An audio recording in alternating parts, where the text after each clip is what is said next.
Sejam bem-vindos ao Estema Podcast. Eu sou o Fábio Bessa e aqui do meu lado, como sempre, Thiago Kawamura. Eu tô quase dando risada aqui. Por quê? Porque agora você tá com um cabelo decente, mas tá de boné, né? Eu vou revelar só no próximo episódio. Ninguém sabe o que aconteceu ainda no meu cabelo. Cara, Então vão ter que assistir o próximo pra saber como que tá. ele tava com cabelo branco. Eu pintei de loiro e tal, agora deu uma mudada. Acho que em homenagem ao nosso convidado aqui. Cara, ou Neymar, não sei. o Neymar agora tava loiro também, Tava. né? No último jogo ali. Ah, é? É. Aí você não quis ficar igual ele. Ah, não, quero ser um cara diferente, né? A hora que o Neymar começou a colocar o cabelo igual, a gente muda de novo. Ô, Fabião, eu nem vou me arriscar a falar o nome do nosso convidado de hoje, cara. Cara, eu também não sei não. É o nosso primeiro convidado... Internacional? Vamos falar assim, convidado internacional, apesar de talvez ser mais brasileiro do que holandês. Mas a gente tá aqui com Reis. Reis? Ou Gil.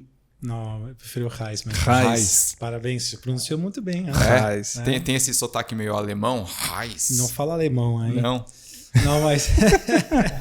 é Brasil ou Argentina, hein? É mesmo? Holanda e alemão. Não, dá certo quando a gente toma cerveja junto, mas Ai. futebol não dá.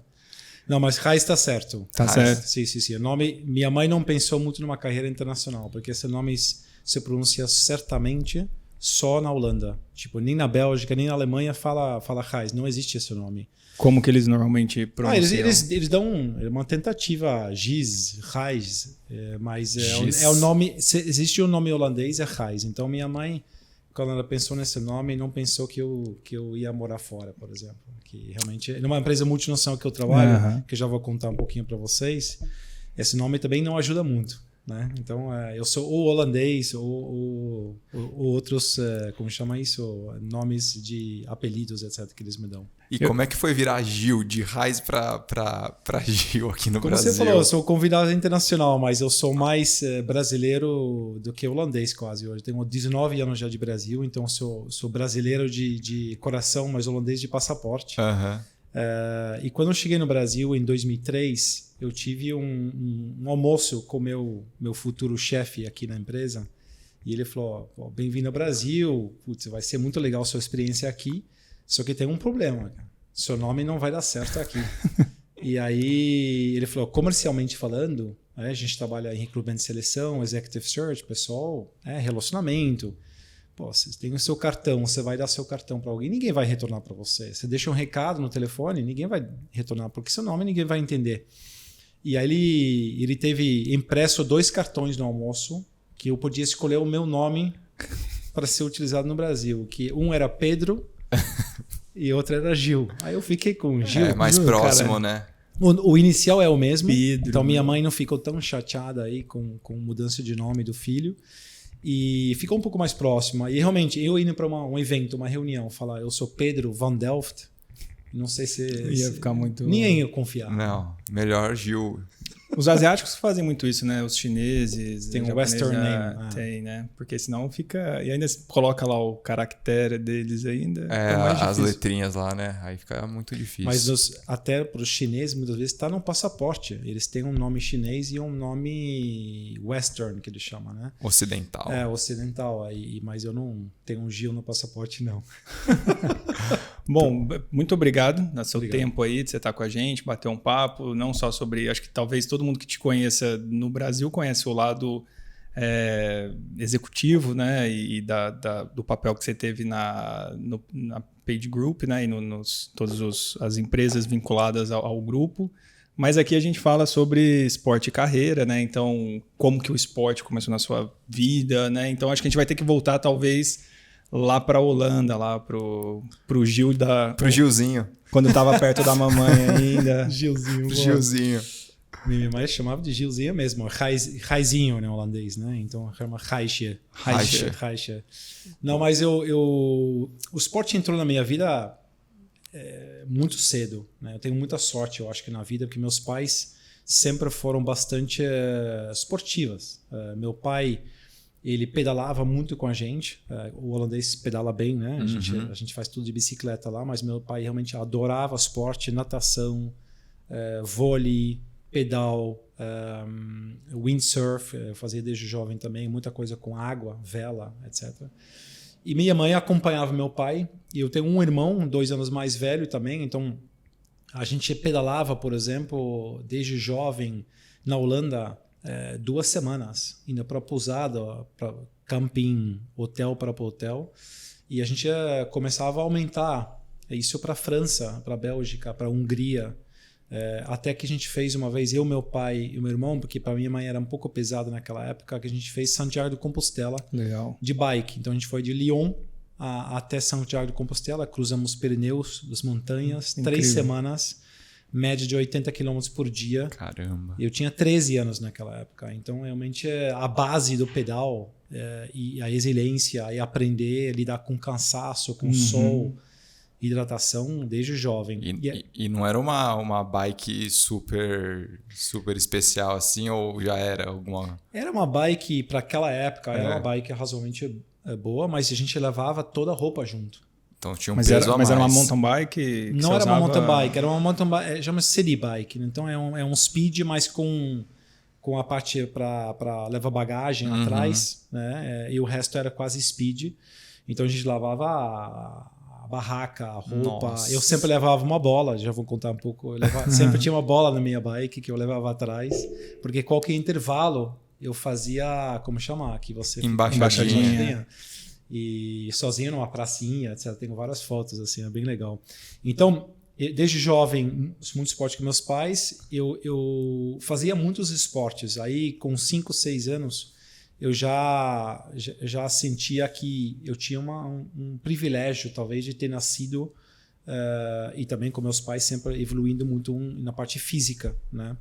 E aí eu jogava bola bastante bem, aí com 5, 6 anos eu mudei de clube para um clube numa cidade um pouco maior, e depois eu fui desse clube para a equipe da Província, e daí de lá eu fui escolhido pela PSV, que é um clube bastante renomado na Holanda, que inclusive tem muitos brasileiros que vão lá, jovens, né? Sim, Teve o Ronaldo. Romário, né? Vampeta, Ronaldo, Romário, teve outros também menos sucedidos talvez, mas que talvez não são muito conhecidos aqui. Mas eu fui com 15 anos, eu saí da casa dos meus pais para apostar nessa carreira, vivendo em Eindhoven, num colégio que tinha uma parceria com o PSV e com outros esportes de outros atletas de outros esportes, que tinha uma parceria para fazer educação e a parte de treino em conjunto com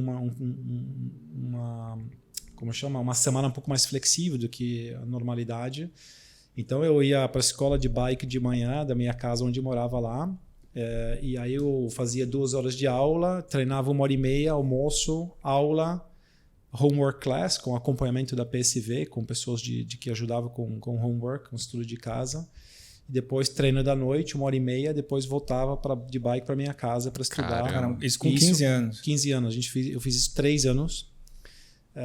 E aí uma experiência incrível. Né? Você participou de torneio na Holanda, na Europa? Sim. Viajei com o PSV pela Europa inteira, joguei contra grandes jogadores. Então, ainda nos juvenis, né? Então eu fui até o time B da PSV. Então eu joguei, eu lembro um torneio na Áustria uma vez, que era um torneio muito, muito, muito bom. Perdemos o final contra o Real Madrid e o Raul fez o primeiro gol, né? O Raul se aposentou, mas foi... Sim, mas baita jogador. Baita jogador. Joguei contra Paul Scholes, os irmãos Neville da Inglaterra. Manchester United, né? Eles. E a grande rivalidade na Holanda é que a PSV é a Ajax. Né? E a Ajax naquela época tinha o Seedorf e o Kluivert também. Sim. Então, 2 grandes jogadores. Eu era da época do Zenden, que foi para Barcelona depois, e para a seleção, e para a Copa, etc. Então, foi uma experiência incrível de jogar. Eu joguei uma vez para um estádio cheio da Ajax, e a gente chegou de ônibus da PSV, e também na Holanda tem às vezes pessoas bravos ou bêbados que jogando pedra no ônibus, etc. Os hooligans. Os hooligans, assim, mas é incrível como você amadurece e que você aprende também nessa vida tão jovem, com muita disciplina, dedicação. E você tinha que estudar junto também, né? Imagino que devia ser um pré-requisito para você treinar no clube, você tinha que estar na escola. Sem notas boas, Mas não lá treina.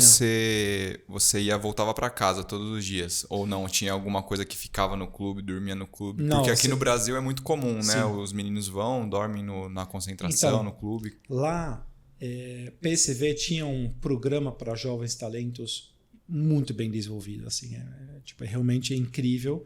Então, tinha famílias que recebiam os jogadores. Para você sentir ainda a parte da família e um pouco de controle social, etc., do que colocar um monte de menino num centro de treinamento. E você perde um pouco essa questão familiar muito jovem. E para amadurecer e acompanhar, eles faziam super bem isso.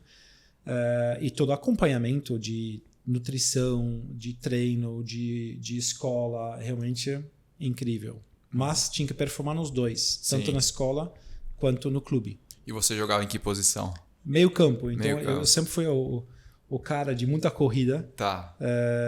Eu gosto de destruir a bola, eu gosto de tanto no defesa, tanto no ataque. Na PSV foi talvez uma época também capital, mas nos outros clubes sempre bastante já demonstrando um pouco essa liderança nato que você tem para orientar o time, para motivar e inspirar o time e dar o exemplo também, né? Então eu sempre tive isso um pouco talvez na veia. Você viu o Romário ou o Ronaldo jogar lá? Ou você já tinha vindo para cá já? Na época que eu estava na PSV, nos juniores, na base, o Romário jogava no primeiro time. Então isso era fantástico, porque a gente dividia o mesmo centro de treinamento. Então tem 2 episódios com o Romário que é incrível. Um que Romário, não sei se ele escuta esse podcast. Né? Vamos marcar ele no Instagram. Pode marcar, mas ele dormia bastante, porque é muito frio na Holanda. Então ele tinha muita dificuldade de acordar ou de se animar com treino no frio. Então sempre quando a gente saía do vestiário, o último a sair era o Romário. Ele ficava às vezes dormindo na maca, com cobertor. Até o último minuto possível. Passando do último minuto. Então a gente estava um dia, eu treinei com a seleção e com o time B, e o técnico falou assim: cadê o Romário? Aí ele pegava o cara mais júnior, que era eu, né? O Juninho, né? Vai chamar o Romário aí no vestiário. Tava ele dormindo na maca. Romário, vamos treinar. E tava frio. É muito típico dele. Ele é conhecido aqui. E aí você foi chamar ele? Eu fui chamar ele. E aí, ele tava dormindo? Ele tava dormindo. Mas o Romário também é muito profissional, né? Quando ele tá no campo, ninguém segura. É outro Romário. É incrível. E outra vez, e a gente teve lá sempre, no final do treino dos juvenis, você coloca... Como é que é? A área, sabe? Na frente do gol. Você tem que colocar a bola lá e tem que bater no travessão. Só depois de bater no travessão você pode ir embora. E já está escuro, você tem que voltar de bicicleta ainda, ou de ônibus, etc. E eu com mais 3 meninos, a gente foram os últimos de bater no travessão. E aí todo mundo tinha ido embora já. Eu ia de ônibus naquele dia. Aí o Romário... Como que ele também era bastante devagar, de se trocar, etc. Ele estava ainda não sei se era sauna, uma banheira quente, relaxando. E ele falou, pô, vem com a gente aí, cara. A gente te leva dá uma vocês. carona. Então, tipo, é uma pessoa incrível. Eu não tive tanta proximidade. Ele com certeza não me conhece, mas ver ele jogar e treinar. Eu conheço poucas pessoas que foram tão talentosas, assim, incrível. Legal. E aí o Romário foi embora, o Ronaldo veio, aí você já não estava mais. Eu já não estava mais, exatamente. Eu só vi o Romário realmente 2 anos muito próximo e muito talento. Mas eu também vi muita gente talentosa naquela época, até no meu time, que não chegou ao time principal ou não chegou à seleção. E você vê que o futebol, você tem que ter muita sorte. Além de talento e força, aguentar, então tem que ter muita sorte que o técnico gosta de você. Sim. Que os managers que a gente fala, né, que vendem jogadores, etc. Empresários. Empresários que é um pouco mais profissionalizados que aqui, mas que eles gostam negociam de você. Então você tem que ter um pouco de sorte em relação a isso, não se machucar na hora certa, na hora errada. E eu, com 18 anos, eu fui chamada lá no estádio com meu pai e com Frank Arnesen, que foi um técnico da PSV e da seleção dinamarquesa, um jogador profissional naquela época, era o diretor da PSV. Ele me chamou e falou, putz, você tem que tomar uma escolha agora de você ser profissional 100%, ou você sai e você vai fazer faculdade, escola, mas no nosso clube não permite mais a partir desse momento de carreira. Não tinha um part-time lá? Não. Não, porque a partir daí você tem que treinar 2 vezes por dia, de manhã à tarde. Você fica o dia inteiro lá no centro de treinamento. E aí foi quando eu decidi também que não valia tanta a pena para mim. Eu era muito melhor que a média, mas eu também não era o Seedorf da vida. Então eu sentia que tinha um risco lá. E aí eu sempre gostava também de fazer muitas outras coisas na vida que você não pode. Dentro do seu contrato tinha uma cláusula que você não podia fazer muitas coisas que envolvem risco, por exemplo, esquiar, por exemplo. Então, pelo seguro, né? Então eu falei, quero estudar, quero viajar, quero fazer loucura, quero descobrir o mundo, porque você fica no futebol, você fica 15 a 20 anos no futebol com muito risco. E o ambiente de jogador também eu acabei não gostando tanto mais, né? Então eu queria um pouco mais de diversidade de assunto e de conhecimento. E foi quando eu falei para meu pai, eu não sei o que fazer agora, porque eu sempre quis ser jogador. Ele falou, por que você não faz um intercâmbio? Né? Por que você não vai viajar? A gente pega um dinheiro emprestado e a gente paga o seu intercâmbio. Aí eu vim para o Brasil. Então, são 18 anos. 19 anos. 19 eu vim anos. um ano para o Brasil no intercâmbio, morei em Santos, na verdade, Santos. São Vicente, numa família brasileira que eram santistas roxos, então eu virei santista. E naquela época, santista em 95, 96, foi com o Giovanni e com o Robert, e Edinho. Ganharam Paulista, né? A gente ganhou o Paulista e a gente perdeu o final contra o Botafogo do Túlio naquela época. Né? Então eu acompanhei todos os jogos. Joguei bola em alguns times de society lá em São Vicente. Muito não tentou na praia. uma vaguinha lá no Santos, não?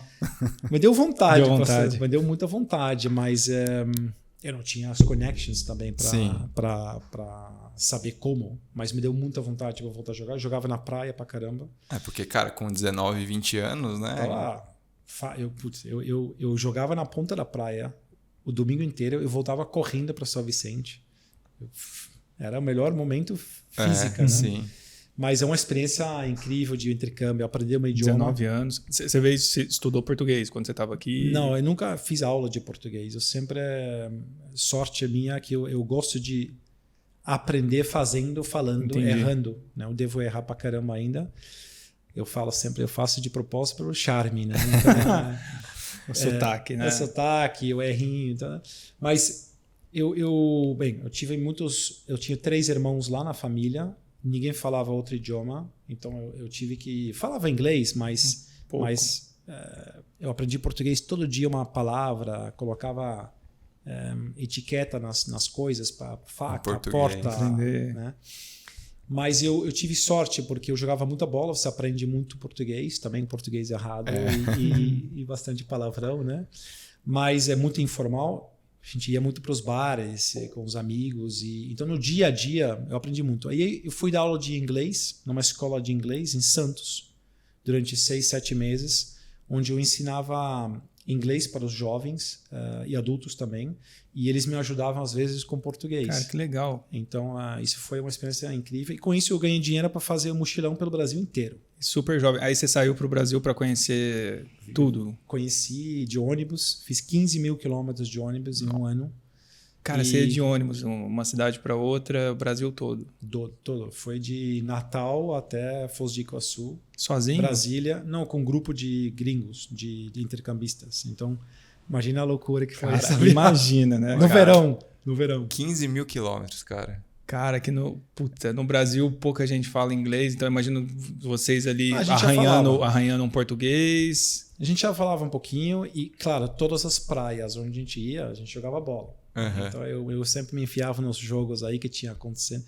Que isso do povo brasileiro é muito legal, muito diferente que na Europa. Você chega num campo ou na praia, tem gente jogando, fala, posso entrar? Pode. Pronto. Fez amizade, toma cerveja depois, churrasco, te convida para o bar à noite. Então, essa parte do Brasil eu me apaixonei naquela época, porque as pessoas sempre, por tão pouco que tem, às vezes as pessoas abrem a porta para você tomar um café, para você almoçar, leva para você para um churrasco. E isso é muito diferente do que eu estava acostumado na Holanda. E nesses mochilões aí, vocês ficavam aonde? Para dormir Pousadas, e tal? Pousadas mesmo. Pousada, Tá. às vezes um hotel, mas a gente, tipo, as experiências que a gente teve foram incríveis, de natureza, de conhecer Brasília, Belo Horizonte, Maceió, Porto Seguro, Sul, Rio. Daí você começou a ver o contraste que tem aqui no Brasil, né? Tem vários países dentro de um país, né? E nessa época foi 95, então o Brasil não era o Brasil de hoje. A gente reclama no Brasil ainda, né? Que tem falta de infraestrutura, mas naquela época era bem pior, né? E viajar de ônibus eu sempre tinha gostado na Europa também, porque você viaja de avião, você vê o aeroporto da cidade e você vai de uma cidade para outra cidade de aeroporto. Quando você vai de ônibus, você vê o interior da Bahia, Ceará, São Paulo, Minas. Tipo, é muito bonito, mas é muito diferente do que eu tinha, que eu estava acostumado na Holanda. Então, no interior da Bahia, eu passei algumas cenas que, para mim, era muito similar à África, que você via na televisão da pobreza. Mas tinha e tem ainda no Brasil, né? Então, tem. E que se você vai de avião, você não vê, né? Que você não vê. Pula, né? Não é a verdade que você vê quando você vai no aeroporto para o aeroporto. Cara, e aí? Voltou para a Holanda? Ficou um ano aqui? Como é que foi? Quanto tempo? Fiquei 11 meses no Brasil. 11 meses. E aí eu voltei para a Holanda para fazer faculdade. Então, eu sempre quis fazer algo com outros países. A Holanda é um país pequeno, é um país rico, desenvolvido, mas eu sempre achei muito acomodado. Eu sempre queria cruzar as fronteiras, né? E os holandeses têm isso na veia também, né? Então a gente sempre viaja desde Maurício Nassau para o Brasil, inclusive o Nordeste. Então eu falava bastante idioma, eu falava alemão, falava português, inglês, holandês. E eu falei, putz, eu preciso fazer algo com isso. Então pensei, um dia eu vou voltar para a América Latina, para o Brasil, mas eu quero já fazer uma faculdade que tem a ver com negócios internacionais. Então fui fazer administração numa faculdade em Amsterdã, com foco em negócio internacional. Então, você tem direito internacional, você tem negociação com outras culturas, economia, importação e exportação. Parece um pouco com o comércio exterior aqui, mas ele é um pouco mais profundo. E aí, fiz 4 anos de faculdade lá, fiz um estágio no Brasil, 6 meses. Voltou para cá? Eu queria voltar para cá para ter essa experiência, e tive que arrumar um estágio. E aí eu mandei 60 faxes naquela época. Fax. Pelo livro de Câmara de Comércio Holanda-Brasil. E um respondeu. E nessa eu fui fazer o estágio. Quem que respondeu? Era de que área? O nome da empresa era uma empresa de trading, de importação via Espírito Santo, via o Fundap, que tinha um incentivo de imposto, né? E eu tive que... quando eles importavam um container com certos produtos, eu tinha que buscar compradores no Brasil. Foi muito difícil, porque eu não falava bem português. Eu falava português de campo de futebol, de praia, e não para negociar. Então não foi fácil, mas mais uma experiência de superar dificuldades e num país que você não conhecia. E aí eu voltei, terminei a faculdade, e aí, por sorte, eu entrei na Michael Page, que naquela época chamava Michael Page, a empresa somente, pela marca mais conhecida hoje até, mas virou Page Group em 2012, né? E aí eu entrei nessa empresa por sorte, porque eu terminei a faculdade, eu tive que buscar um emprego de verão, que é muito comum lá, os estudantes vão trabalhar no restaurante, em bar e tal. E eu fui numa agência de trabalho temporário para estudantes que tem lá.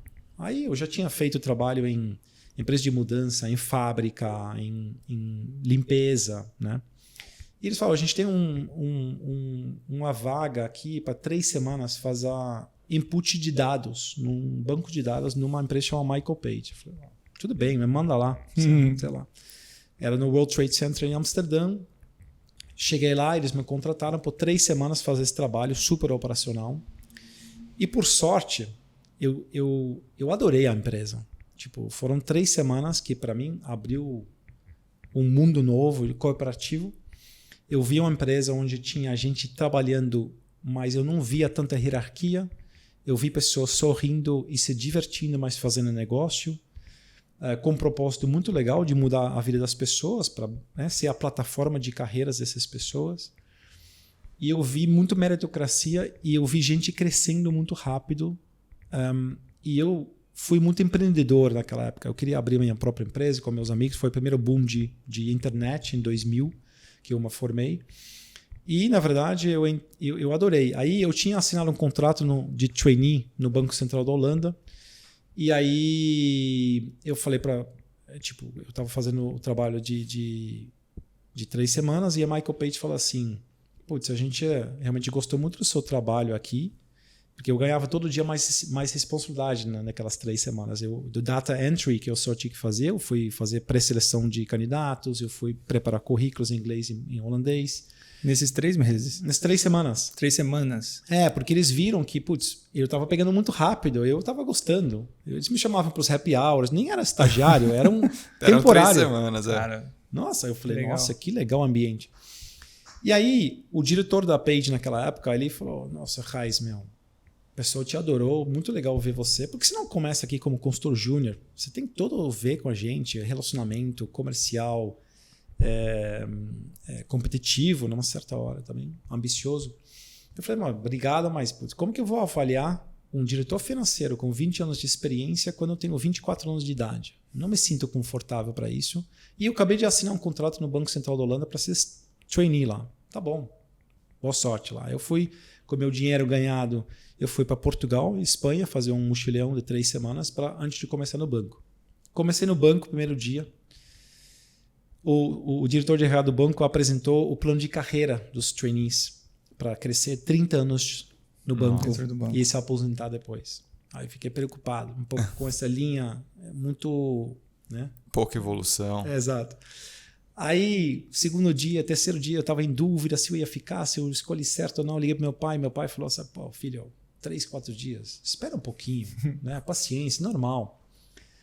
Aí no final de semana, eu tomei cerveja com meus amigos, um foi para Heineken, outro Unilever, todo mundo feliz. Eu falei, putz, escolhi errado, cara. Mas eu falei, tá bom, começa a segunda semana, segunda-feira. Aí eu fui almoçar com meus colegas. E aí eu cheguei um pouco mais cedo na mesa e outro colega de 20 anos de banco falou, Raiz, sai. Você não tem nada a ver com banco. Você ainda consegue sair. Eu não saio mais porque a minha previdência está linkada à minha carreira aqui. Eu preciso terminar mais 10 anos para me aposentar. Sai. Aí eu liguei para o diretor da Michael Page e falei, putz, a proposta ainda está válida, cara. Aí eu escutei um monte de risada por atrás, que ele colocou no Viva Voz. Ele falou, claro, Raiz, muito alto assim. E todo mundo dando risada lá. Eu falei, mas por que o pessoal tá dando risada? Na que a gente fez uma aposta. Quantos dias você ia aguentar? Ninguém acertou. 8 dias. Caramba. Aí na semana depois eu comecei na Page, em 2000. Cara, que interessante. Nossa. Ele deve ter falado, não, deixa ele ir lá. Deixa ele quebrar a cara um pouquinho. Eu fiquei curioso numa coisa antes. Por que você escolheu o Brasil naquele primeiro intercâmbio? Teve alguma influência? Boa pergunta. Meu irmão fez um intercâmbio no Brasil, em Santo André, em 91. E ele trouxe do intercâmbio VHS, sabe, as fitas? Sim. Que ele gravava o Fantástico, comerciais, jogo de futebol. E ele trazia muita música, Caetano, Gilberto Gil, várias dessas aí. E, então eu escutava o som da língua portuguesa naquela época, eu adorava. Meus pais gostavam de bossa nova. Então a gente tinha já uma influência bastante forte em casa de idiomas diferentes. E aí eu tive que escolher 3 países para preencher o papel de intercâmbio. Meu primeiro escolha foi Costa Rica, porque eu queria aprender espanhol. Porque eu pensei, putz, posso fazer talvez mais com espanhol do que com português. Sim. Mas eu queria a América Latina para quê? Eu falava inglês já, então normalmente os intercambistas vão para Estados Unidos ou Austrália ou Inglaterra para aprender inglês, eu já falava. A cultura desses países não me chamava atenção. A Ásia naquela época não era muito bem... Tipo, não era muito hot como está hoje, sabe? Hoje é China, você tem que falar mandarim, futuro e tal. Não era naquela época. Então, a América Latina era mais interessante. E Costa Rica, o programa estava cheio. Tinha 5 vagas só. Segunda opção era Brasil, terceira México. E por sorte, Foi o Brasil. Vim para o Brasil, muita sorte, porque realmente foi um casamento perfeito. Cara, exatamente, deu certo aí o casamento. E nesse período na Holanda, tanto da graduação quanto o começo na Michael Page, de esporte, continuava pedalando, Sim. Holanda, imagino que Sim. continuava o pedal, né? Tanto recreativo quanto de deslocamento, mas até então nada de alguma coisa diferente? Não, assim, minha mãe sempre foi... Ela teve que aguentar meu pai, eu e meu irmão. 3 pessoas com muita energia. E minha mãe falava, quando eu estava em casa, filho, sai para correr. Eu não aguento mais você em casa. Então, eu sempre tive muita energia. Eu não preciso de muito sono até hoje. Então, na faculdade, eu tive um amigo que me chamou para um time de futebol, amadores. E eu fui conhecer o time. Eram todos ex-jogadores juvenis. Não todos, mas talvez metade eram ex-jogadores de bons times. Chegaram quase no profissional. Todos estavam fazendo faculdade. Então tinha festa, tinha cerveja, tinha loucura. E eles começaram um time na última divisão de amadores na Holanda. E a gente não treinava. Você podia treinar 1 a 2 vezes por semana com um grupo de jogadores, mas não era obrigatório. E sábado tinha jogo. Aí eu entrei nesse time. A gente foi campeão 3 vezes seguidos. Contra times que treinavam 3 vezes por semana. Uhum. A gente chegava sempre atrasado no campo. Tipo, com ainda cheiro de cerveja da noite anterior, porque a gente não era muito sério. Mas na hora que o jogo começava, a gente jogava muito bem. Então, comecei a voltar a jogar bola. Eu fazia bastante corrida e pedal naquela época, então tinha bike de speed, eu pedalava. Então, muitas vezes, quando a gente ia para as baladas de estudante, etc., eu dormia naquelas salas com um monte de gente bêbada dormindo, etc. Eu acordo todo dia, 5h30, 6h, minha vida inteira, sem despertador. Então, enquanto todo mundo estava lá roncando, deitado, etc. De ressaca, você já... Eu já levantava, saía, voltava para casa, colocava tênis e eu adorava correr de ressaca. Para suar. Transpirava o álcool. Né? Exato, aquele cheiro que você conhece. Então, eu mantive sempre o meu ritmo ativo. Eu montei um time de futsal naquela época, também na faculdade. E eu fazia windsurf bastante. Né? Eu sempre gostava muito de wind. Vou para Jeri daqui uma semana, então mantenho isso com meus filhos também. Então, esporte na minha vida nunca saiu. Nunca saiu? Não, em nenhum momento. Acho que eu vou tentar fazer esse teste aí. Correr de ressaca. Pô, todo final de semana você vai ter uma oportunidade, né? Porque você bebe todo final de semana. Eu acho que vai dar certo para fazer uma maratona, né? Deve dar certo. Ele vai fazer a primeira maratona dele esse ano. Mas não vou tentar essa loucura aí não, né? Depende da idade. Eu senti que hoje o álcool com 45 anos impacta um pouco mais na produtividade do treino. Muito bom. E você depois voltou aqui para o Brasil, que você falou? Como é que foi esse retorno aí? Então, eu trabalhei na Michael Page 3 anos e a gente começou a Page, uma empresa que a gente nunca fez uma aquisição para entrar nos nossos 37 países que a gente tem ao redor do mundo. Né? Então, sempre foi meritocracia, crescimento orgânico, enviando pessoas para esses países. Então, muito empreendedorismo na nossa empresa. E o meu chefe atual, a pessoa que abriu o Brasil, é um francês que um dia, quando o chefe dele falou, a gente precisa de alguém para abrir Brasil, quem levanta a mão? Ele falou, eu quero ir. Ele veio para o Brasil em 2000. Logo, eu fiquei sabendo dessa abertura. Quando eu estava em Amsterdã trabalhando na Page, eu falei, um dia eu quero trabalhar lá. Quando eu estava de férias no Brasil, em 2003, eu falei, eu quero conhecer essa operação. Então, eu mandei uma mensagem para ele e falei, putz, eu sou um consultor da Holanda, eu estou aqui de férias, quero passar aí lá na Vila Olímpia, no prédio, lá, conhecer a operação. Tal. Pode vir, etc. Almocei, lembro até agora, lá no Espírito Santo, lá no Itaim, com 25 pessoas que eram, naquela época, Page Brasil. E eu queria saber tudo do Brasil, né? E eles queriam saber tudo da Holanda, né? Então, eu não consegui descobrir tanto aí, porque eram 25 contra 1. Né?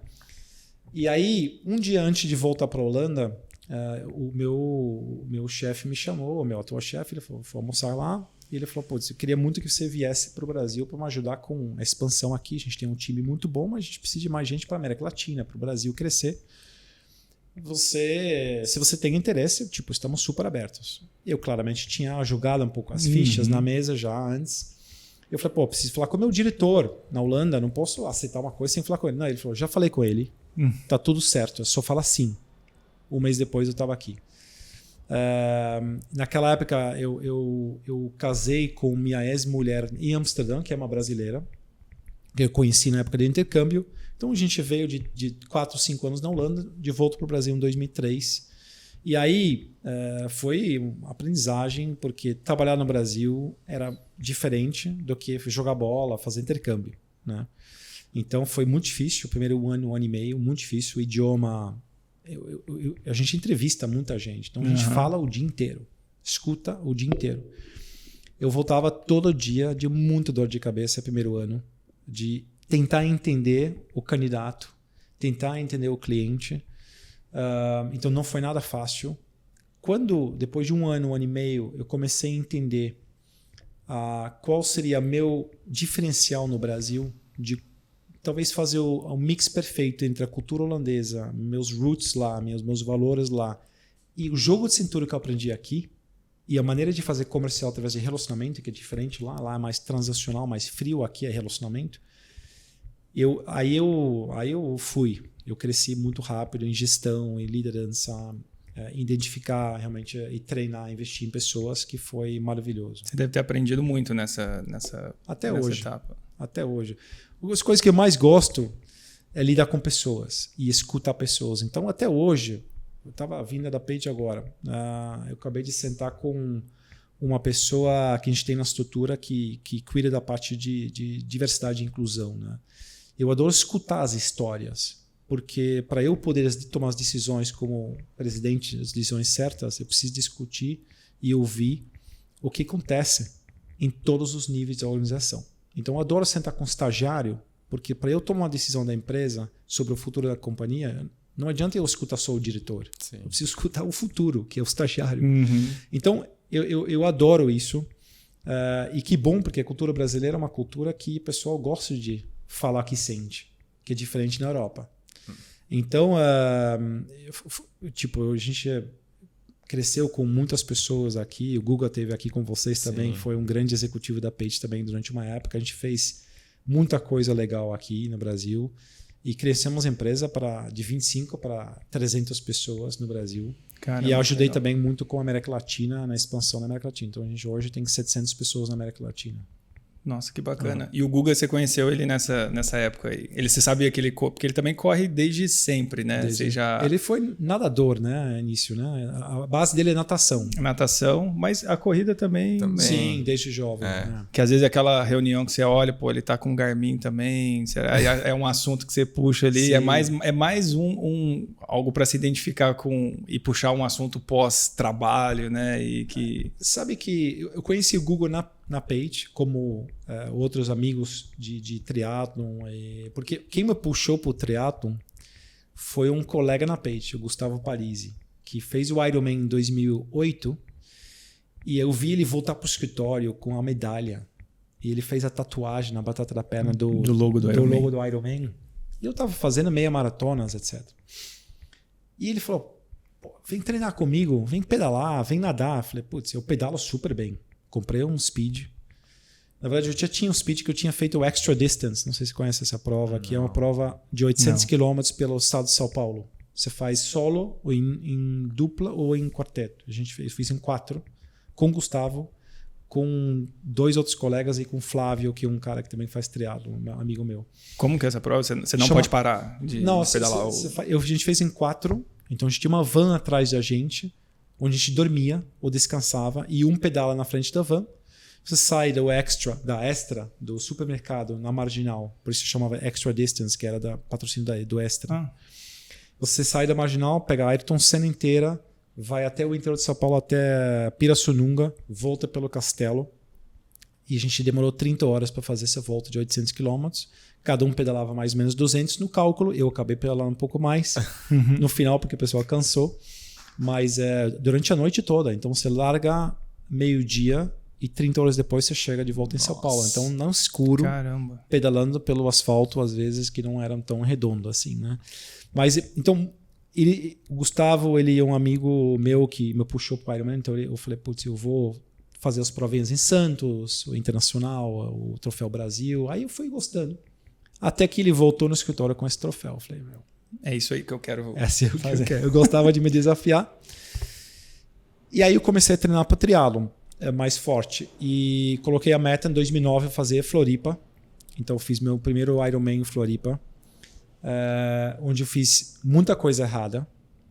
De preparo. Eu cheguei super cansado, super magro. Tinha perdido muita massa magra. Eu tinha feito treinamentos errados, alimentação errada. E eu achava que estava fazendo tudo certo. Mas eu vi magro demais, muito pouco força. Eu terminei em 12 horas e 15 a primeira Ironman. E eu andei uma grande parte da maratona. E aí, claramente, eu terminei a prova super orgulhoso com meus filhos e tudo mais, sabe? Como era a linha de chegada e tal. Mas eu não estava feliz com isso. Eu falei, eu vi muita gente me passando. Eu falei, isso não dá para aceitar. Né? Você não tinha procurado nenhuma equipe, assim, Sim, nutricionista? Nutricionista, eu volto já a falar um pouco da minha rotina, mas eu treinava com De Luca, com Dema. Ah, legal. Miltinho, o Dema, no Miltinho ainda não, mas o Dema sim. Como o Google me apresentou o Dema lá em 2007, e eu treinava com ele. Mas nutrição nem tanto assim, né? Porque eu sempre comia muito saudavelmente. Eu achava que isso era suficiente. E aí eu falei, eu preciso fazer melhor a corrida, porque o pedal não foi tão ruim, a natação eu não sou uau, mas eu me viro bem. Preciso melhorar a corrida. Aí eu fui fazer uma maratona, minha primeira maratona. Eu falei, cada 2 anos eu vou fazer, porque eu negociei com minha ex-mulher naquela época, que eu vou fazer cada 2 anos um Ironman, porque todo ano é um pouco pesado. Sim. Porque eu tive meu primeiro filho em 2006, depois o segundo em 2008 e o terceiro em 2013. Então, não foi fácil. Assim, dar uma madeira dormindo assim e 4h25 acordar para treino. Né? Menina? 3 meninos. 3 meninos. É igual o Guga também tem 3 meninos. Exato, o irmão dele também. E a promessa dos meus filhos, que a gente fez uma vez um acordo, que eu preciso me manter fit para um dia fazer o Ironman junto com os 3. Nossa. Então, eles estão... Eu tenho pelo menos mais 12 anos para me manter fit para fazer o Ironman com eles, mas eu vou chegar lá. Então, eu fui fazer a maratona de Chicago para tentar puxar um pouco mais a corrida. Aí o Miltinho, que hoje é meu treinador, que faz parte do De Luca também, como sócio, e me preparou super bem. Aí eu comecei a entender um pouco os treinos, de como é importante a soltura, como é importante descansar, alongar, alimentação, treino de tiro. Eu não fazia tiro. Eu não fazia nada, eu só fazia longo. Corria, pedalava, nadava. Então a inteligência atrás do treino eu aprendi melhor. Fiz a maratona fiz 3h15, eu acho que em Chicago. Super feliz. Fez bem, cara. Fiz bem, primeira 15, maratona. E aí eu ganhei muita confiança para fazer mais Ironman. Né? Então foi o 2011, eu fiz 11 horas e 9. E o último em 2013, quando meu último filho nasceu, foi uma loucura. Ele nasceu em julho, eu fiz no final de maio. E não foi fácil. Eu fiz em 10h45. Eu tenho certeza que eu posso fazer em 10 horas. Né? E por aí. Eu acho que 10 horas é o meu tempo para meu físico e meu tempo disponível. Então um dia eu volto para esse caminho com certeza. Fazer sub-10. Sub-10. Sub-10, isso. E a gente, assim, sempre quando a gente conversa com triatleta, principalmente com quem fez um Ironman ou um processo de Ironman, mas triatleta de forma geral, sempre tem uma questão de uma gestão de tempo pessoal, porque eu imagino você com a demanda aqui da operação no Brasil, né, cargo de executivo, de liderança, de muitas funções e tendo que 3 filhos, treinar corrida, bike, natação, musculação, não sei se fazia, mas como que você lida com isso assim na sua agenda da semana? Como é que você se programa? Bem, eu sempre tive muita energia, que eu acho que é uma característica muito comum em triatleta. Eu nunca precisei muito sono, então quer dizer, eu acordo reloginho. Então eu não acordo, tipo, mesmo que eu acordava 4h25 para treinar na USP de manhã cedo, eu não era um sacrifício para mim, né? Eu sou muito disciplinado. Pessoas às vezes me chamam de productivity freak, sabe? De freak de produtividade. Eu quero tirar o máximo de muita coisa que eu faço na vida. Eu sou muito ambicioso comigo mesmo, seja de trabalho, seja de esporte, seja de ser um excelente pai, seja de um investidor, seja de um coach. Tipo, tudo que eu escolho fazer, que eu também sei falar não, mas o que eu escolho fazer, eu quero ser muito bom nisso, né? Então eu me desafio muito. E se você tem essa ambição em tantas frentes, você tem que ter muita disciplina. E aí eu tenho isso. Então eu sou realmente muito organizado. Cada hora tem uma atividade. Cada atividade tem uma hora para fazer. Então você tem que tomar escolhas também. Então quando os amigos eles vão beber, vão para a balada, vão viajar juntos, etc., você tem que falar não. Então tem um lado social que você tem que escolher durante aqueles preparos que você não consegue fazer tudo, né? Uhum. Você tem uma família que te apoia, é muito importante. Senão, eu sou divorciado, mas não foi o Ironman que me divorciou. Foram outras razões, mas sempre tive muito apoio para realizar meus sonhos de esporte e de mundo corporativo. Agora, eu acho que essa disciplina ele vem de muitos aspectos. Ele não é somente o tempo. Eu acho que o grande erro que as pessoas fazem é fazer o time management, o famoso gestão de tempo. Eu não acredito muito só em gestão de tempo. Tem a gestão de energia. A gestão da energia é mais importante que a gestão de tempo, porque todo mundo tem 24 horas por dia. Por que alguém faz mais do que o outro, né? Porque você seleciona e você orienta seu corpo e sua mente para a pico de energia no momento certo, onde você precisa de concentração ou de energia. Em outros momentos você pode talvez baixar, e a recuperação é muito importante. Que eu não entendia no primeiro Ironman. Eu não descansava, porque eu achava ser lazy, sabe? Preguiçoso. Então eu continuava treinando, por isso eu cheguei muito cansado na largada. Eu aprendi depois, que estou ensinando para o meu filho hoje, que tá treinando, tá motivado, tal, meus dois maiores principalmente. E eles não entendem. Eu falo isso, vocês têm que descansar. Às vezes ele quer ir para a academia de manhã e à noite. Eu falei, deixa o corpo descansar. Quando descansa, ele recupera, fica mais forte. Então você vai aprendendo, né? Mas eu tive sorte que quando eu fui fazer o primeiro Ironman, eu comecei a ter responsabilidade fora de São Paulo. Então eu comecei a tocar o escritório do Sul, depois o Rio e outros. E para mim, com criança jovem em casa, que você não dorme bem, era uma excelente desculpa para poder dormir bem. Então eu viajava 1 ou 2 vezes por semana e todo mundo falou, nossa, que chato, né? Que você tem que viajar tanto. Eu falei, não, tá ótimo. Cara, você sabe que o Guga já me falou isso, ele vai ouvir esse episódio com certeza. E aí quando ele viajava muito, né? Contou várias histórias aqui, e ele falou que quando entrou a pandemia, que parou a viagem, ele falou, cara, eu tô precisando viajar. O que antes era assim, aquela correria, ao mesmo tempo era um tempo que você conseguia descansar, né? E dormir contínuo. Viagem, eu acabei de falar isso hoje no escritório. Viagem para mim, estou voltando a viajar agora no Brasil e na América Latina mais, né? Além do sono, eu nos últimos 2 anos eu quase não li nenhum livro. Porque eu lia muito no avião, no aeroporto, né? Então, eu estou feliz que eu consiga agora voltar para essa rotina, porque além do sono, que hoje não precisa tanto mais, mas a leitura e fazer outras coisas com esse tempo no avião, no aeroporto, é fantástico. Voltar. E assim, você consegue dar um exemplo para a gente desse gerenciamento de energia hoje, por exemplo, na rotina sua do seu dia no escritório?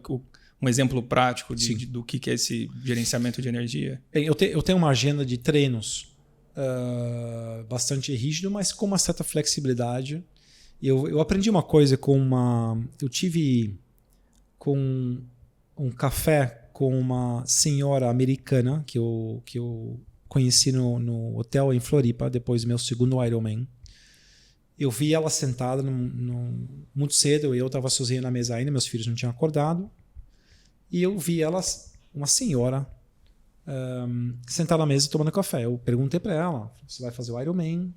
Sim, vou fazer o Ironman, é meu 26º Ironman, uma coisa assim. Eu falei, nossa, quantos anos a senhora tem? Acho que era 68, alguma coisa assim. Eu falei, putz, parabéns, ela tinha tatuagem de todos os Ironmans que ela fez. Caramba, né? que legal. 26 tatuagens. E ela falou para mim, são 2 lições. Ela falou para mim assim, eu era obeso. Meu médico falou, se eu não mudasse a minha vida radicalmente, eu ia morrer. De colesterol, pressão alta, tudo mais. Ela começou a andar no bairro, entrou num clube de corrida, correndo para perder peso. E fez 26 Ironmans. O que eu aprendi com isso? Que é possível manter um ritmo de performance alto durante muito tempo. Então, uma das coisas que eu prezo muito é fazer tudo com certa ambição, com ritmo acima da média, mas eu quero achar um modelo que isso dure e que não é um pico. E eu já vou voltar porque eu te falei isso. Aí outra foi uma entrevista que eu li uma vez com uma executiva Ironman americana, e a pergunta foi essa: como que ela consegue, com a agenda tão cheia, fazer os treinos para os Ironmans? E ela falou, muitas vezes meu treino planejado de 1 hora ou de 1h30, no meio do dia ou à tarde, ele não rola, porque a reunião se estende, uma necessidade, uma crise para resolver, etc. Mas sempre quando eu tenho 20 minutos disponível desse treino, eu ainda vou para o treino. Mesmo se eu for 20 minutos. Abaixo de 20 minutos não vale a pena eu me trocar e tomar banho, etc. Mas 20 minutos eu vou. Eu cancelava às vezes o treino quando uma reunião passava de meio-dia, eu não conseguia fazer meu treino de 1 hora. Desde que eu li essa entrevista, mesmo que é 20 minutos, eu vou. Porque seu corpo está em movimento. E o músculo tem memória. Né? Então hoje, às vezes eu consigo me realizar com só 20 minutos de treino por dia. Porque a mente ele é muito importante na corrida, no pedal e no Ironman. Então isso é uma lição. Então esse planejamento me dá também uma satisfação quando as coisas não são perfeitas. E eu era muito estressado. Eu tinha que treinar 1 hora, eu tinha que treinar 2 horas. Eu quase nunca treinei 2 vezes por dia. Como muitos colegas Ironman fazem. Nunca. Mas eu tive que aceitar que eu tive que compensar isso em outras maneiras. Principalmente com a mente. Porque eu não podia compensar isso no sábado, no longo. Fazer 2 vezes o longo no final de semana, não dá. Sim. E outra coisa, eu tenho eu acordo 5h30, 6h30 todo dia. Eu tenho um esquema de manhã que eu uso cada minuto para realmente uma coisa. Então eu tenho... Tomar banho, fazer barba, eu faço a barba, escuto às vezes podcast, eu escuto às vezes jornal de fora. No carro, eu escuto também já coisas que estão acontecendo no mercado. Eu, às vezes, me mando mensagens para eu não esquecer certas coisas. Então, eu uso todo o momento do meu dia ao máximo. Mas eu também sou pai. Então, eu tenho uma regra. Eu nunca quis que meus filhos iam me ver o tempo inteiro no celular ou no telefone. Então eu tenho uma regra, quando eu entro na minha casa e eu estou no carro e num call para terminar, eu termino esse call no carro, nunca na casa. Ou na garagem, alguma coisa assim. Quando eu passo a porta da minha casa, eu sou pai. Depois de um dia de trabalho. Eu não olho mensagens, eu não olho e-mail. E mesmo se o meu chefe, ele sabe, ligar, eu não atendo o telefone. Porque eu sou pai, até que eles dormem. Mas normalmente eu não trabalho mais. Porque o estresse é perigoso. A gente fala muito de well-being hoje. O estresse ele vai acumulando sem você perceber. E um dia tem burnout, um dia as coisas não funcionam mais. Então, eu tenho uma rotina de vida com produtividade alta, com muita disciplina, sei quando descansar. Eu tenho muito dividido aqui que eu sou como pai, como executivo e como atleta. Eu tento não misturar demais essas coisas. E por isso eu tenho muita ambição. Tenho 45 anos. Eu quero fazer mais 20 anos ou mais. Para poder fazer com seu filho, né? Com meu filho. Mas eu quero fazer muita coisa ainda na vida, seja de esporte, seja de carreira cooperativa. E só para finalizar, porque eu também jogo bola no time do Paineiras, aqui, Uhum. no Clube Paineiras. E aí tive muita sorte, o último campeonato, o Kaká, com o irmão dele, se juntou ao nosso time. Então, seu mesmo que...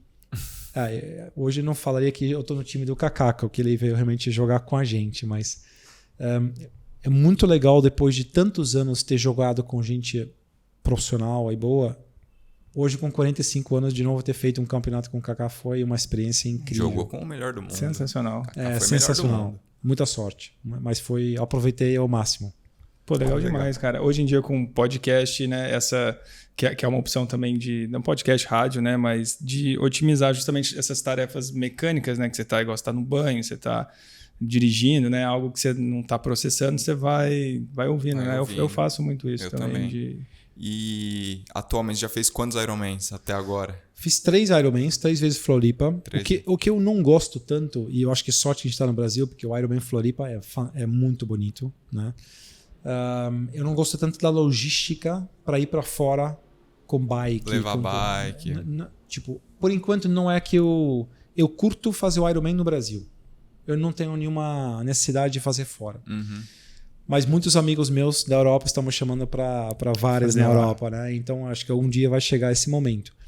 Maratona, ao contrário, eu adoro fazer maratona fora do Brasil. Né? No Brasil também, eu já fiz aqui Porto Alegre 2 vezes e São Paulo, mas curto muito mais fazer conhecendo outras cidades. Então, uma das coisas que eu acho que facilita muito de corrida, que deve ter todo mundo aqui que já veio aqui falar isso, que é muito fácil levar kit de corrida para qualquer lugar. Como a gente viaja muito, eu adoro conhecer cidades e lugares correndo. E muitas vezes, quando eu ia correr cedo numa cidade e depois eu ia passear com minha esposa, eu já sabia onde ficava o quê. Já localizava ali o restaurante, não sei o quê. É incrível, né? Então, eu fiz uma vez, eu tive uma reunião em Nova York, eu fui para Nova York no inverno, nevando, e minha reunião era na segunda, eu fui sábado para curtir domingo, e segunda reunião voltava segunda noite. E eu acordei domingo, sempre de novo muito cedo, e estava nevando. E eu corri 21 quilômetros em Manhattan com Central Park às 7 da manhã, num frio que não tinha ninguém em Manhattan. Uma das experiências mais incríveis.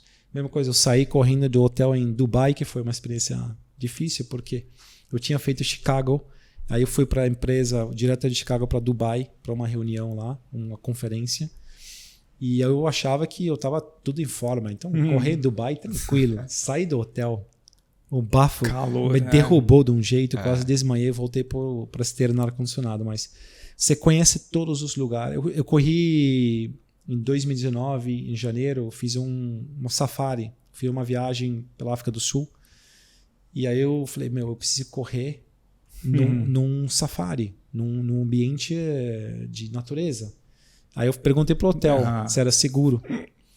Ele falou: senhor vai para esse caminho, só pode ter macaco aqui. Eles são um pouco territoriais, mas provavelmente não vai acontecer nada. Mentira. Por outro lado, não vai. Aí eu fui, meu coração nunca bateu tanto. Eu fui de celular, que eu nunca levo na corrida. E eu tenho umas filmagens de correr e realmente você tem um elefante passando. Nossa. É surreal. Que experiência, quando você leva a cara. kit e vai. Você não correndo. Levou nem uma faca, uma arma ali, pediu um sprayzinho jeep, de pimenta, igual a Edna fez, vai com né? uma escolta, que é um spray de pimenta. Teve a Edna, que a gente fez um episódio, ela falou que ela estava no Alasca, né, com a família. E aí ela saiu para correr também, e aí falaram, leva o spray de pimenta, porque tem urso né, polar ali. Eu falei, cara, você tá de brincadeira que você saiu, né? Porque isso que é o vício, né, da atividade, né? E, puta, que legal. Adoro. E esse ano você vai fazer o Ironman ou não? Vou fazer, eu tô me preparando para Boston, né? Pra Boston. Então me qualifiquei para Boston em Berlim em 2019. Fiz 3h09. Me surpreendi porque eu acho que eu podia ter mais rápido, porque Berlim realmente eles dizem que a prova rápida é rápido pra caramba. E chovia bastante e eu adoro correr na chuva. Então, para mim, eu estava em casa, né? E aí eu vou fazer Boston. Em abril agora. Esse foi seu melhor tempo? Sim, 3:09. Então, tem o sub 3, que tá me chamando e Google vai me puxar. O Google tem que te puxar. Google vai me puxar. O Lelo, meu amigo também, Marcelo Pouvian, é muito amigo. Tá outro nível, mas eles me puxam nos trechos, às vezes, mais curtos. Tá registrado aqui, hein? Que eles vão ter que te puxar. Eles sabem. O Guga fez no Vila Lobo, Sub-3. Surreal. Leva ele, cara. Surreal. Eu vou amanhã com o Guga. Ele tem 24, eu tenho 20, então eu vou largar com ele. Mas Sub-3 me chama, mas posso dizer que com 45 anos as lesões aumentam, que eu nunca tive. E a recuperação é um pouco mais difícil e a carreira complica um pouco mais. Então tem outro desafio para fazer com outra etapa de vida essa organização. Mais uma coisa para gerenciar aí, né? Mas eu gosto de desafio. O Ironman, com certeza eu vou voltar, porque é um estilo de vida, né, cara? E não tem nada melhor que o ambiente de Ironman nos dias de prova. Eu adoro a feira, eu adoro chegar lá, eu adoro ver as pessoas se preparando, treinando, eu adoro... Pós-prova, você sabe, a sensação não tem coisa melhor. O ambiente é legal, né? E, bom, eu acho que eu sei quando que ele vai viajar para fazer uma prova de triatlon. Quando você pegar a vaga para Kona, aí você vai ter que ir no Mundial, né? Vai ter que carregar. Bem, são algumas ambições que eu tenho na vida ainda, que essa é uma, né? Então, Kona. Berlim era tipo, no Berlim, o Boston era um objetivo. E Kona, claramente, é um objetivo também. Aí depois eu estou tentando incentivar os filhos para que a gente faça junto essas coisas e eles estão a caminho. Bom demais. Ô, Raiz, já encaminhando aí para o final, né? A gente sempre pede para os convidados dar alguma dica de livro, de leitura, não só relacionada ao tema esporte, mas também carreira, algo que você acha que vale a pena para o desenvolvimento pessoal de quem está ouvindo aí. Você tem alguma dica especial aí? Pode ser série também, enfim. Acho que a primeira dica que eu tenho muito respeito, porque a gente fala aqui do Guga, do Marcelo Pouvian ou de outras pessoas que a gente tem sorte de ter um corpo, uma mente e um histórico esportivo e saudável, né? Então eu sou minha atual esposa, eu estava agora colocando meu carro na garagem para vir andando aqui e a filha dela falou, nossa, tinha umas amiguinhas dela, falou, nossa, aqui é o esposo, o marido da minha mãe, e ele é tudo saudável, ele só come coisa saudável. Então as amigas fala uma coisa que você gosta. Ela falou, tipo, hot dog. Raiz, o que você acha de hot dog? Horrível. Então, eu gosto de coisas boas de comida, mas tem coisa que eu não consigo apoiar, aceitar. Então, comida saudável para mim é must. Muita coisa de fast food, etc. Eu sou muito contra, porque não acho que ajuda ninguém. Mas, então essa rotina saudável para mim é um segredo, né? Eu gosto de rotina. Eu acho que a rotina com disciplina ele te mantém um equilíbrio. Então, quando você vê pessoas que ganham peso, perdem peso, ganham peso, perdem peso, faz dieta, faz injeção, toma cuidado, porque o corpo, os órgãos da gente não estão preparados para esses picos. Tem que ajustar o tempo inteiro, coração, pulmão. É muito complicado. Então, eu prefiro que as pessoas sempre acham um equilíbrio saudável que funciona para elas, que para todo mundo é diferente. Não todo mundo é igual eu ou vocês ou meus amigos de atletas. Mas uma coisa que eu tenho muito respeito quando eu estou treinando, por exemplo, na academia ou na rua correndo, que tem pessoas que são obesas ou estão acima do peso e que têm forças de vontade para treinar e às vezes tiram a vergonha para poder colocar roupa de ginástica e fazem a sua corrida, o seu pedal, a sua natação. Eu acho isso incrível. Eu acho que a gente dá muita atenção até para as pessoas que são mais stereotypes, sabe, de atleta, que é muito legal. Mas a gente tem que tomar cuidado, que às vezes quando a gente coloca a gente como exemplo, que não é tão fácil para essas pessoas chegar nesse nível, né? Então frustra. Então eu sempre falo para as pessoas assim, cada um tem o seu ponto de alta performance. Com certeza. Para não criar uma barreira ali, né? Exato, porque senão o esporte faz mal, né? Mas uma coisa que me ajudou muito é um livro que todo mundo que vai escutar, que trabalhou comigo ou me conhece, sabe que eu vou falar desse livro, porque ele me ajudou muito. Quando eu comecei a fazer Ironman, eu tive filhos também, né? Nessa mesma época, filhos jovens, né? Meninos, muita energia. E eu comecei a ganhar mais responsabilidade na empresa também, ao mesmo tempo. E aí eu li uma vez um livro, eu não sei se vocês já ouviram falar, mas chama de The Power of Full Engagement. Não sei se vocês conhecem. Não. Eu te mando em PDF, eu tenho. Ele é um livro que basicamente ensina. São 2 escritores que têm uma consultoria nos Estados Unidos. Eles ajudam tanto o atleta profissional quanto executivo profissional, com quase a mesma metodologia, que tem a ver com muita disciplina, tem a ver com gestão de energia e não tanto gestão de tempo. E muito importante que eles falam que você aumenta cada semana somente 10% do seu cargo, seja do trabalho, seja de esporte, seja de musculação de peso, seja de distância de uma semana para outra, para o seu corpo ter e sua mente ter espaço e tempo para recuperar do esforço. Tanto quanto o seu músculo ele faz o stretch, quando você faz musculação ou treino, ele recupera no recovery, né? No descanso. A mente também funciona assim no trabalho. Então aquelas pessoas que falam 10 anos atrás, quando eu entrevistava pessoas, com muito orgulho eles falavam na sala de entrevista: Raiz, faz 10 anos que eu não tiro férias, cara. E naquela época era bem visto. Nossa, o cara veste camisa, né? Trabalha muito, workaholic. Hoje, não faz, tipo, Pelo mal amor de visto Deus. e não faz bem. Não faz então, bem. Eu acho que a gestão do nosso corpo, da nossa mente, desafia isso o tempo inteiro para fazer mais ou melhor ou mais produtivo, mas tenha espaço na sua agenda para recuperar. Então, quando eu cheguei no Brasil e eu fui obrigado a tirar um mês de férias porque estava no contrato CLT, eu nunca fiz.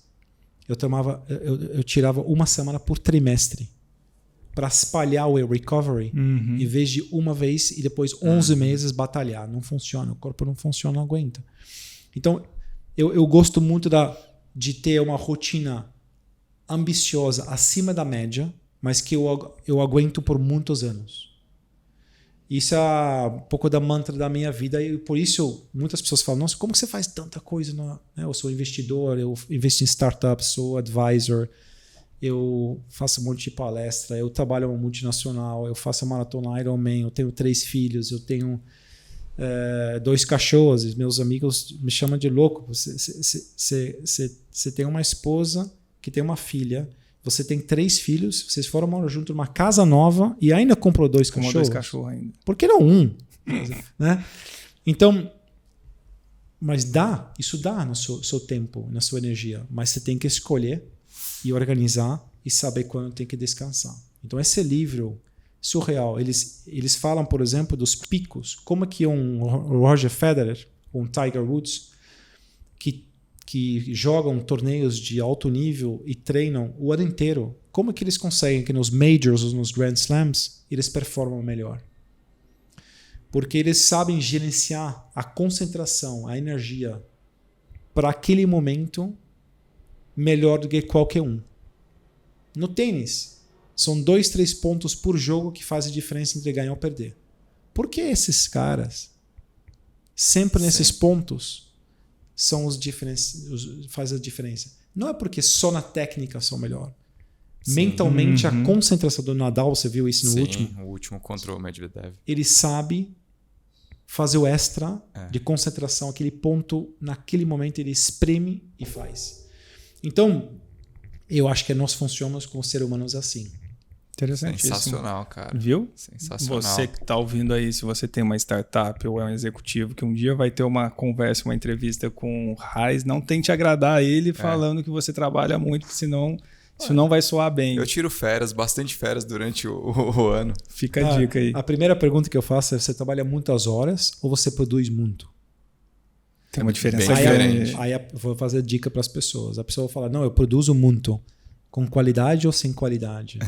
Então, o ponto é muito isso assim. Hoje a gente tem que produzir com qualidade e menos tempo. Sim. Para você ter qualidade de vida, curtir a vida, você ter tempo para trabalhar em ações sociais, em outras coisas que são muito mais importantes também. Muito legal, Raiz. Pô, brigadão aí por você ter vindo, ter trocado ideia com a gente. Prazer. Foi uma conversa sensacional. Parte do privilégio nosso é isso, é conseguir uma horinha sua aqui, praticamente uma mentoria, né, que a gente vai poder divulgar para mais pessoas. Então, a gente sabe... Cheio de história, ponto de vista diferenciado, isso do manejo, né, que não é um manejo de tempo, mas de energia, né, isso com certeza foi um aprendizado para mim e eu acho que para todo mundo que está ouvindo. Sim, com certeza. Bom treino amanhã com o Guga. Vamos ver se o Guga... Eu tenho uma outra dúvida aqui também. Se você torceu pro Brasil ou pra Alemanha em 2010 e 2014? Na Copa do Mundo. O louco, ele falou que a Alemanha... Exato. Holanda, desculpa. Holanda-Brasil é o único jogo que eu torço não pro Brasil. Então eu torço pra Holanda. Agora na Copa, que a Holanda perdeu umas Copas também, né? Sim. Eu vou ter que fazer eu vou comprar a camisa da Holanda e do Brasil, vou fazer meio a meio, porque é complicado para eles também. Eu sinto que eles são mais holandeses quando tem Copa. Tá. Não sei porquê. Eu nunca pedi para eles. Então a gente torce pro Santos e para Ajax, e para Holanda e pro Brasil. Tá bom. Entendi. Tá. Teve... Tudo certo, né? Foi 94, né? Que foi assim, o branco, né? Foi 3-2, né? Fez o gol de falta lá. O Romário fez. O Romário. Aquele puxou, né, pra dentro, assim. Mas 2010 também, a Holanda ganhou do Brasil. 2-1. E 2014 o terceiro lugar, 3-0. Exato. Depois do 7-1. Mas aí não conta. Não conta, né? Depois do 7-1 nada conta mais. Muito bom. Bom demais. Isso aí, Fábio Bessa. Algum recado? Tem uns recados. Qual o recado? Sigam a gente nas redes sociais, aqui no Spotify, no Instagram, @StemaPodcast, no YouTube, Cortes do Estema, Fábio Bessa no Instagram, Tica Awamura no Instagram. Valeu. Até semana que vem.